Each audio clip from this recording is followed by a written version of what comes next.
We all know the struggle. Some days, we get up and we feel unstoppable. And other days, it's hard just to get out of bed. In this video, I'm going to share how I stay motivated and consistent, not in just my fitness journey, but in life overall. I used to struggle with motivation all the time, especially when things weren't going well in the gym or life got busy. But over the years, I've learned to create systems and habits that keep me on track. And I want to share them with you today. Whether you struggle to hit the gym consistently or just stay motivated through life's ups and downs, this video is for you. And if you like today's video, consider subscribing and maybe sharing with a friend who needs some of these tips. All right, tip number 1, set clear, realistic goals. Setting realistic, specific goals is the first step in maintaining motivation. It gives you something to strive for. And without that target, it's easy to lose sight of why you're doing all this in the first place. One highly recommended way to start your goal setting is the SMART framework. Specific, measurable, achievable, relevant, time-bound. Here's an example. Instead of saying, I want to get stronger, you would say, I want to take my 185 bench press to 225 by the end of this 8-week period. Do you see where the difference is? The first one, it's really vague. It doesn't give you a clear path to what you're doing, why you're doing it, or how you're going to do it. One example how I personally use this in my journey is that I'm really aiming to grow some bigger traps and shoulders in this off season. But just saying, I want bigger traps and shoulders isn't going to do the job. So we'll start with S, specific. I want to grow bigger traps and shoulders. That is the goal. Measurable. Is this measurable and how can I measure it? Well, I have my check-in photos and my check-in weight that I do every single Saturday with my coach, so I'm able to go back and see that progress, pictures, and weight. Is it achievable? Absolutely. By no means is this impossible. Relevant? Absolutely. I'm a natural bodybuilding athlete. This goes hand in hand with my health goals, lifestyle goals, and my fitness goals. And time bound. What is this time frame going to look like? Well, my off season started after my last show, November 2024, and right now I'm aiming to end my bulk spring of 2026. So when the off season ends, that is when I'll come back and I'll look at the progress from November 2024 to spring of 2026. I'll be able to see the weight difference from the scale numbers. I'll be able to see the physical evidence in the pictures. I promise you, I'm going to get some nasty traps and shoulders this off season. But being able to look at my goal in that aspect rather than I just want bigger traps and shoulders and I hope it happens, it gives you such a clear framework of how you're going to do it, and it motivates you because you have intention in the gym. You have that intention with your food. You'll start looking at what you're eating, for example, and you'll be saying, is this getting me closer to my goals or not? You might have to check yourself and say, you know what, I'm going to pass on this pasta and I'm going to go for some chicken, rice, and a protein shake tonight. I also realized that starting goals in the beginning especially is really hard. It can be super tough just figuring out where to start. So if you're someone that is unsure of where to start, break down a larger goal into mini goals. This way, you're always progressing,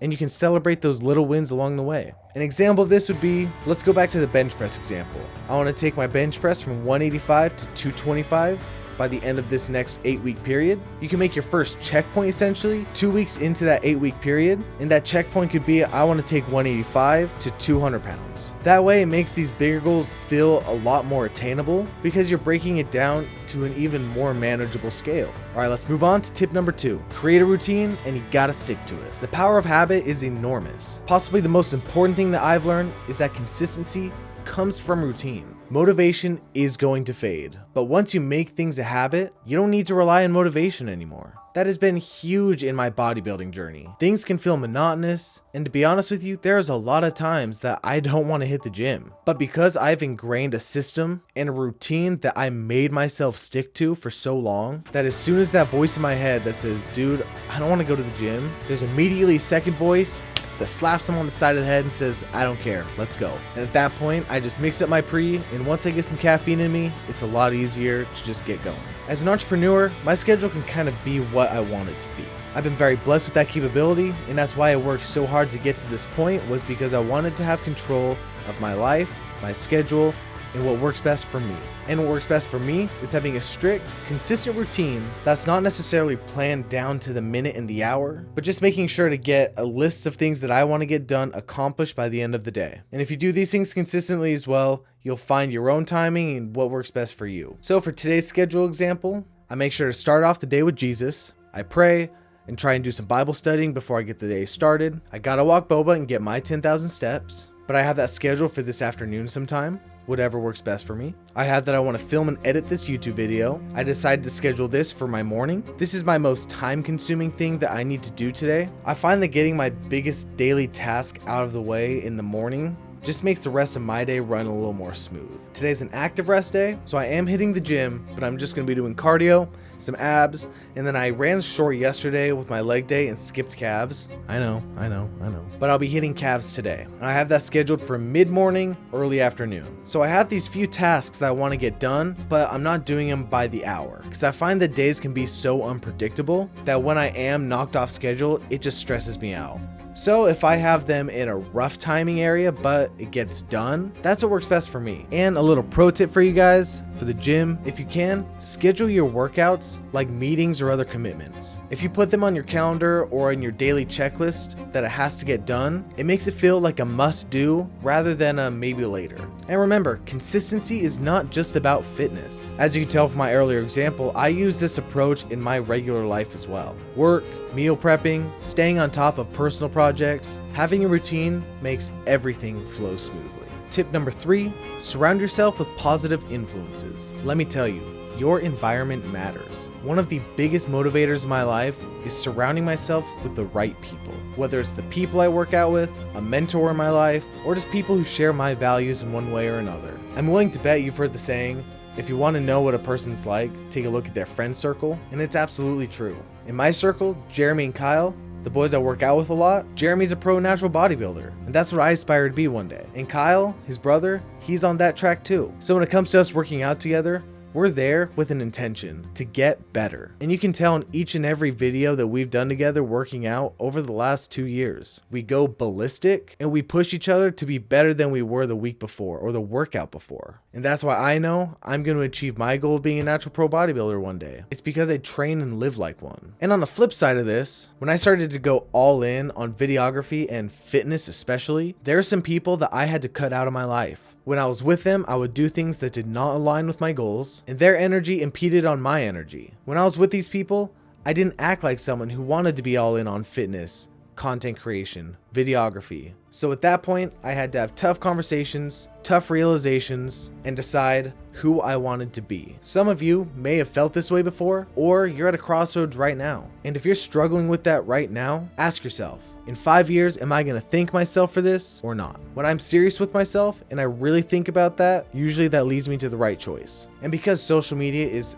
freaking everything now, I follow accounts that push me to be better, but I also unfollow or mute the accounts that don't make me feel good about my progress. And you know what I'm talking about. We've all seen the videos and pictures of those genetic freaks out there, or people who have been doing this for 20, 30 years, and we're comparing ourselves to them when maybe we've only been doing it for 2 or 3. Social media is awesome, but it also can set so many unrealistic expectations, and that's what I think has hurt a lot of people's mindsets and has destroyed their goal setting capability. Everybody feels like they're never gonna be like this person over here, so what's the point in even trying? The main point of that was protect your energy. Your social media feed should inspire, not discourage. I invite you to think about your circle. Are the people closest to you in your life supportive of your goals? Comment below if you've ever had to cut out negativity in your life to stay focused. Tip number 4, track your progress and celebrate small wins. One of the best ways to stay motivated is tracking your progress. I touched on that earlier in this video, but it is true. It's so easy to forget how far you've come, but seeing the numbers, seeing the weight increases or decreases, or just seeing improvements in your energy can fuel your next step. I personally use the FitList app for my fitness logs. So right here you have the option like to start your workout, and then it has all these custom saved workouts that I've created over time. And then in blue you can see those are the days I worked out. I can go back, click into it, and from there I can see the actual exercises, the sets, and weight that I did. And then when I'm doing an exercise, let's say I'm doing a pendulum squat, I could see the weight that I did last week and the week before that and the week before that. So I can see progressive overload over time. And remember, celebrate your wins. It doesn't mean go freaking crazy, but hitting a personal best is awesome. Sticking to things like your nutrition plan for a week is worth celebrating. Treat yourself to a cheat meal or an active rest day. But remember, a cheat meal does not mean a cheat day. And tip number 5, the last tip I have for you, this could be one of the most important ones. Embrace setbacks and stay resilient. Let's be real,